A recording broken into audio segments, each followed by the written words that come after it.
रत्नागिरी शहरात फिटनेस आणि शरीर सौष्ठवाचा जबरदस्त जल्लोष पाहायला मिळतोय। 72व्या राष्ट्रीय फिटनेस आणि बॉडी बिल्डिंग स्पर्धेचा भव्य शुभारंभ उत्साहात पार पडला। राज्याचे मंत्री उदय सामंत यांच्या हस्ते या स्पर्धेचं उद्घाटन करण्यात आलं, तर आंतरराष्ट्रीय बॉडी बिल्डर सुहास खामकर यांची उपस्थिती कार्यक्रमाचं खास आकर्षण ठरली। देशभरातून आलेले शेकडो स्पर्धक आपल्या पिळदार शरीरयष्टी आणि दमदार पोजेसने प्रेक्षकांना अक्षरशः मंत्रमुग्ध करत आहेत। प्रत्येक खेळाडूने आपली मेहनत आणि फिटनेस स्टेजवर प्रभावीपणे सादर केली आणि प्रेक्षकांनी टाळ्या शिट्ट्यांच्या गजरात त्यांना भरभरून दाद दिली। या स्पर्धेमुळे रत्नागिरीत क्रीडामय वातावरण तयार झालं असून क्रीडा क्षेत्राला नवी उभारी मिळण्याची अपेक्षा व्यक्त होतीये।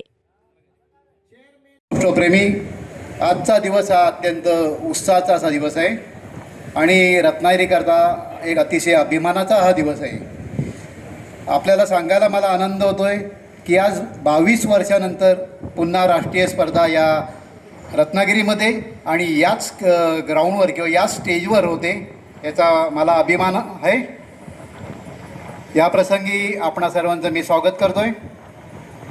आरोग्यम धनसंपदा, शरीर सौष्ठव म्हणजे केवळ बाहेर मेहनत आहे, त्याप्रमाणे आहारावर नियंत्रण म्हणजे डाएट ते पण तेवढंच आवश्यक आहे। आपल्यातील या शरीर सौष्ठवपट्टू आहेत, त्यांनी वर्षानुवर्ष मेहनत करून आपली शरीर संपदा किंवा शरीर सौष्ठव कमवलेले आहे। हा केवळ ताकदीचा गेम नाही आहे, तर आत्मविश्वासाचा सुद्धा गेम आहे, असं मी या प्रसंगी आपणा सर्वांना सांगू इच्छितो।